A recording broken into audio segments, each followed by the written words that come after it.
no matter what. I'm feeling great.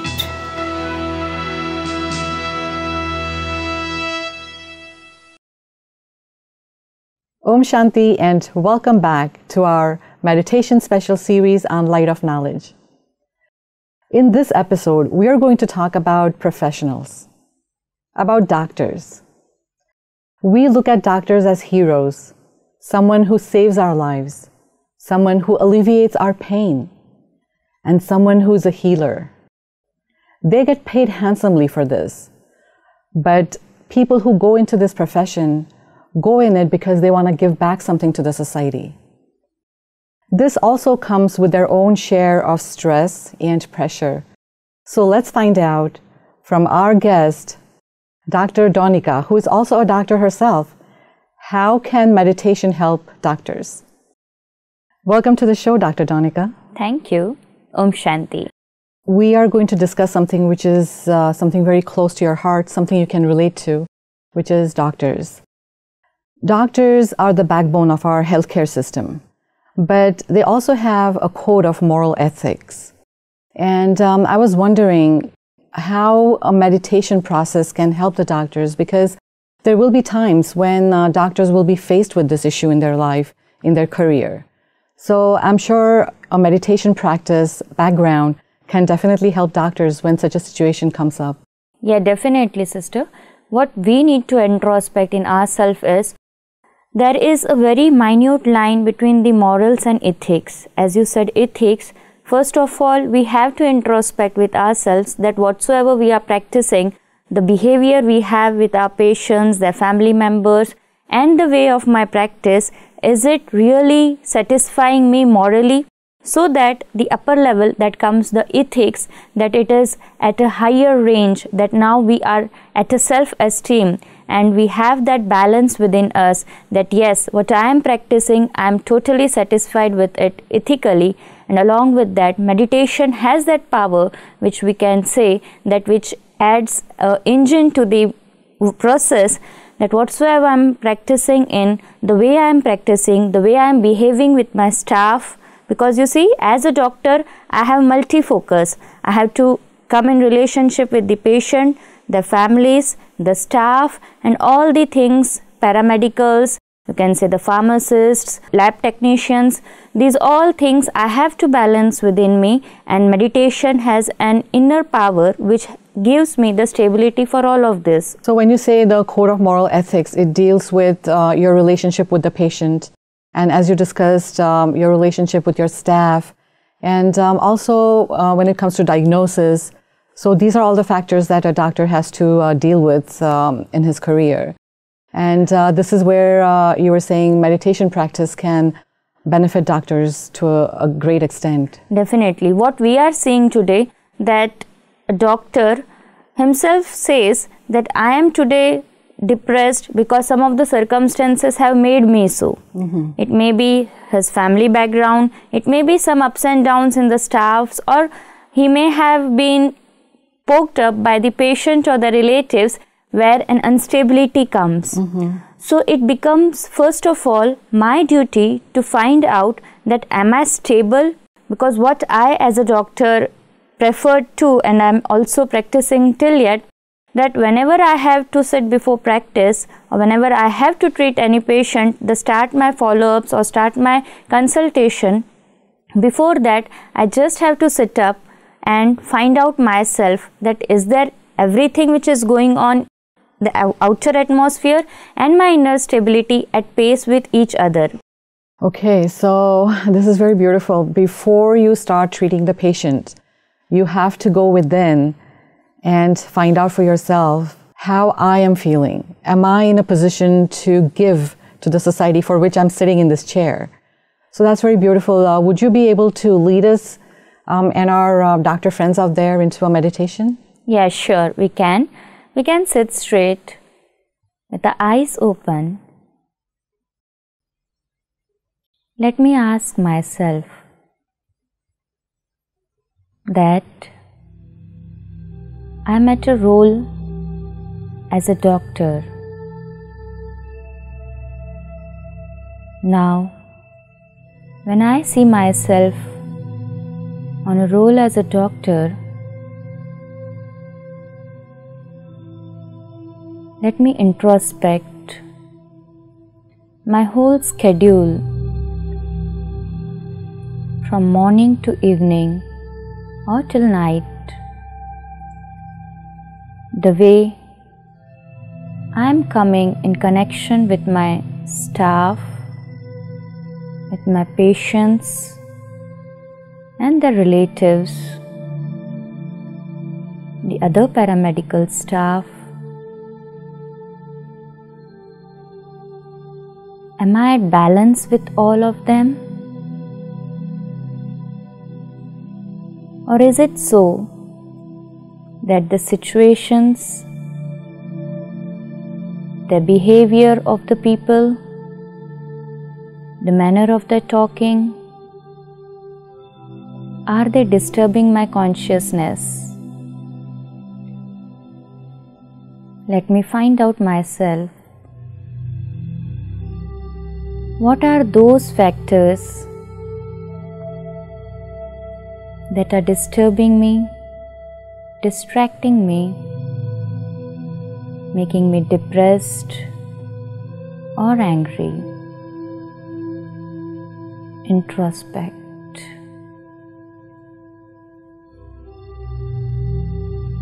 Let me today make an illumination within me that what I was thinking, the factors, the environment, the circumstances, patients, staff, what I was thinking, they were distracting or disturbing me. Let me give an illumination that it's not they who are distracting me, but my inner instability, my unstableness, it's making me distracted.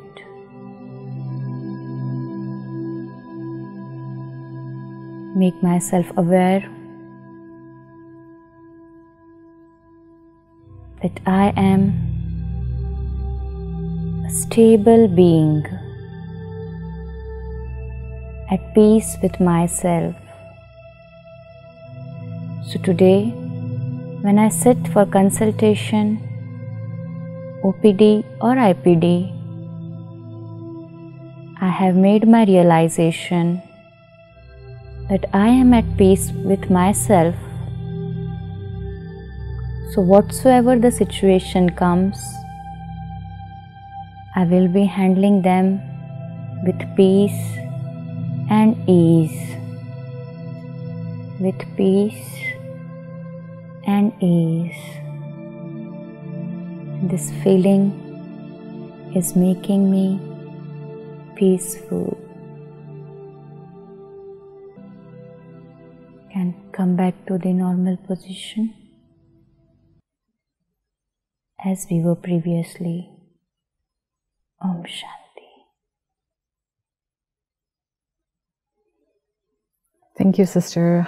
I can just feel the difference here already. I can just imagine when you're sitting in your clinic waiting for patients, you do this practice a few minutes before the patient comes in. And I can see that the atmosphere is going to be already charged. Yeah, definitely. When I am speaking about this, it's not only me who is practicing.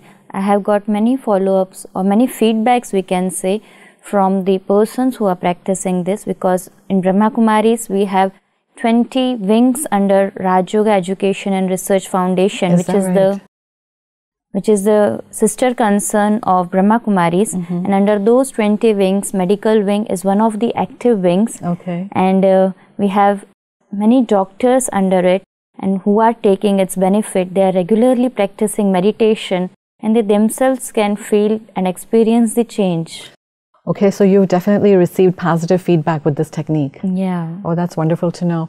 Doctor, as a patient, I'm just thinking, I'm a patient and I have my ailments, I have my disease, problems, whatever it is that I have. I walk into a doctor's office And I know my side of the story, and I kind of wanted to know the other side of the story. How does the doctor look at a patient when she or he first walks in through the door? Oh, that's definitely a good start. We can say there can be two perspectives. First perspective is when we look as the patient as the body. What we are seeing today, when we look the patient and his relatives as the body, here we see that how much are they going to expend, or how much can they expend for the treatment. Now what we are seeing is sometimes there has been an added professionalism in each and every profession. What initially I myself remember when I had taken the admission for my medical course, and it was my first initial practicals, and one of the teachers, she just asked a question in the practical that why do you want to become doctors? That's right, the primary question, right? The primary question was asked, why do you want to become the doctors? And some of the answers were to come back, and before that, knowing the situation, the professor just poked out that please don't tell me that you all have to do social service. So it's become a cliche. Yeah. So what I basically think that today what has been this profession brought up is as a professionalism. It's not that we are doing some sympathy or we are looking at compassion, we are looking the patients with compassion, but where the professionalism and the body consciousness comes, the first thing when the doctor looks at the patient is how is his outlook? How does it look like? Is he able to expend more, or is he a very average one?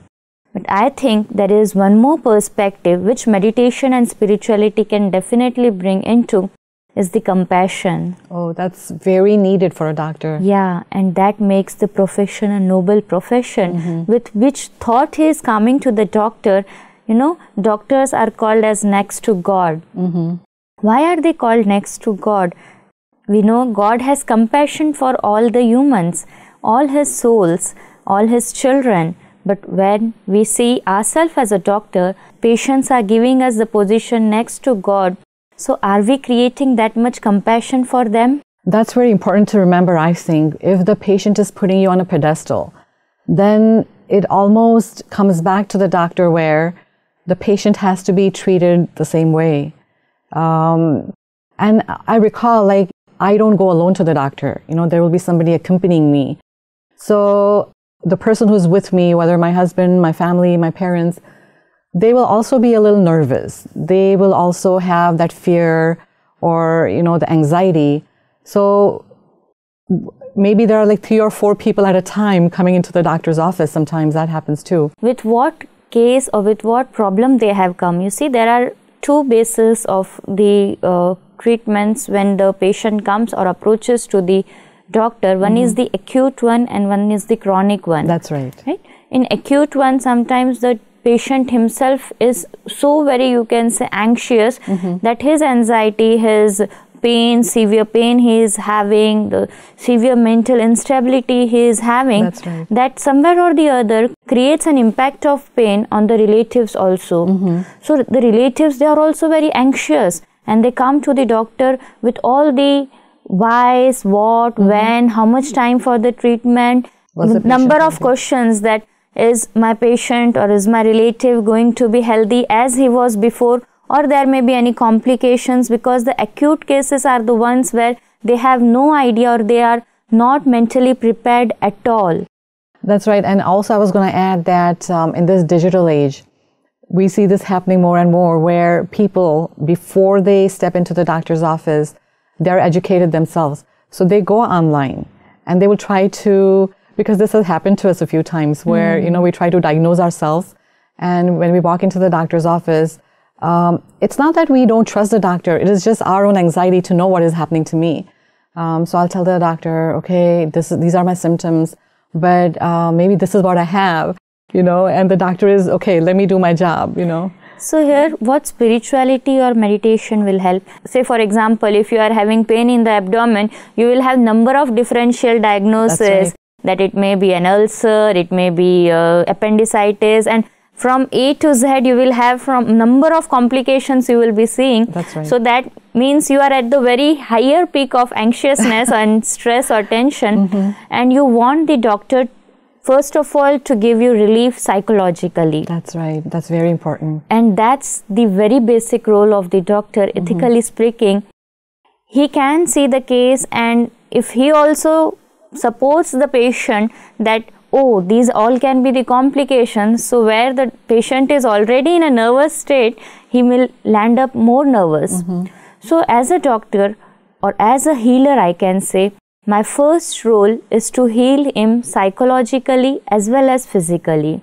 I should make him at peace so that he can be stable, because we see when there are number of questions coming into our mind, when there is a higher stress level, the pulse rate, the blood pressure, all will be at the higher level. Right. So these cases, somewhere or the other, they are affecting on the other aspects of the body too. When we say in spirituality, there is a new concept, we can say in Brahma Kumaris, what we have been given a blessing from God, the Supreme Soul over here, that the doctors are double doctors.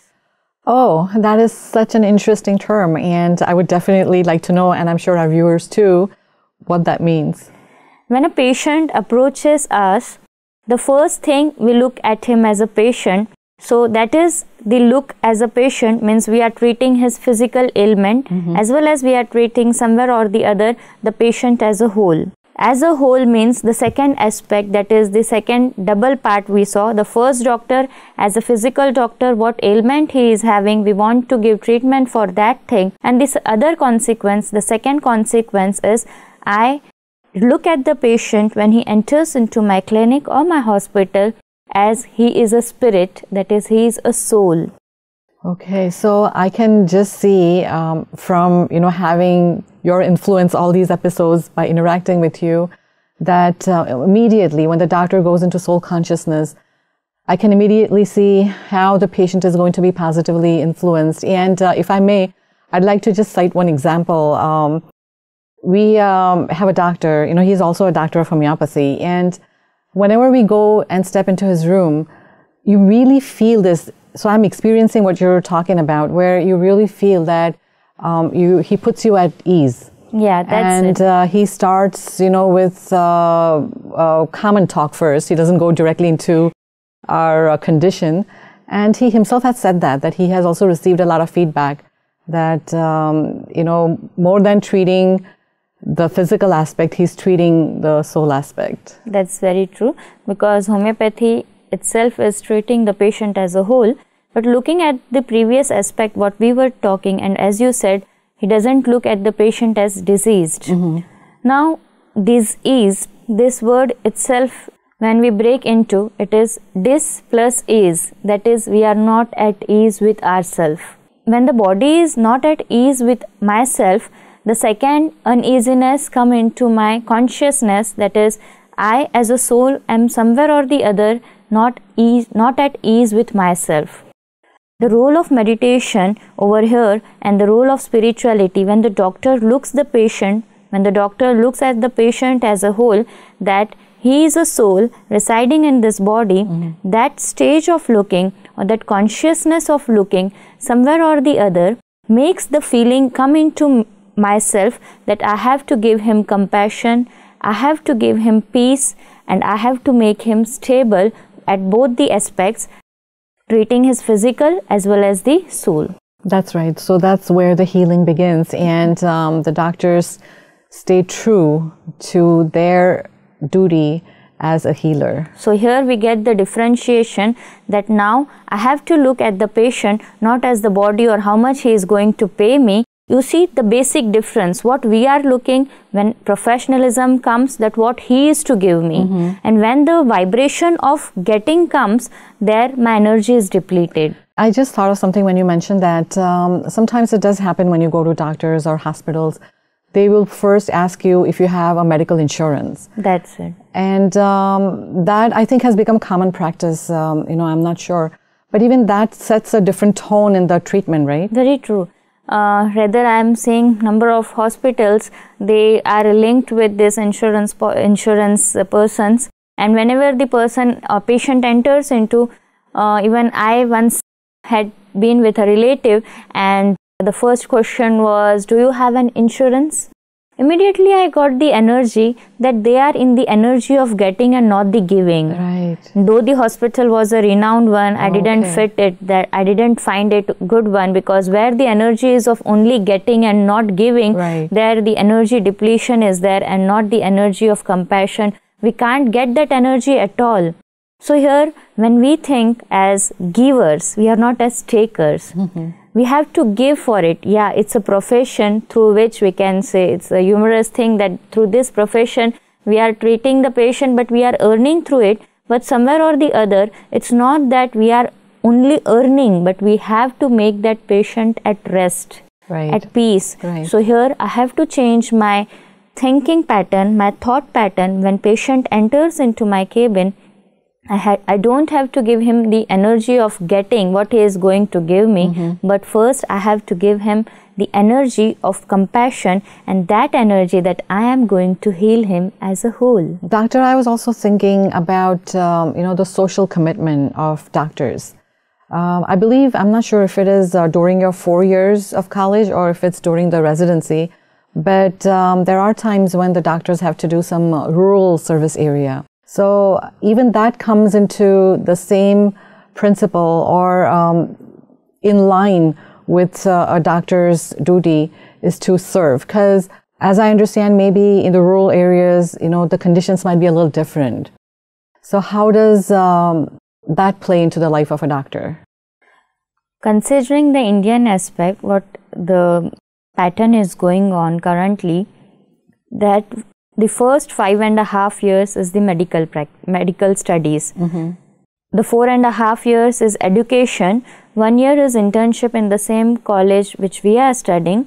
And now the government has come with an approach, because what is saying is majority of the population resides in the rural areas. But in rural areas, there are no such equipments or not much facilities, and even many of the times no doctors to treat them. So the government has taken this aspect into consideration, and for the betterment of the people staying in rural places, they started a scheme that the doctors have to make a bond.